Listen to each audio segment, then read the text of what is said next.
Could have, should have, and would have. Do you also have confusion how to use these in a sentence? Let's understand. Could have is used when you want to say that you had the ability to do something but did not do it.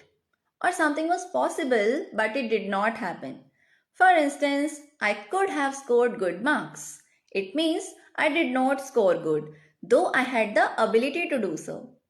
Should have, on the other hand, is used when you want to say that something did not happen but you wish that it had happened. For instance, I was so worried about you. You should have called me. It means he or she did not call me, but I wish that he or she had called. Last but not the least, would have is used when you want to say that you wanted to do something but could not because of some reason. For instance, I would have called you, but there was no phone service. It means I wanted to call you but could not because of the unavailability of phone service.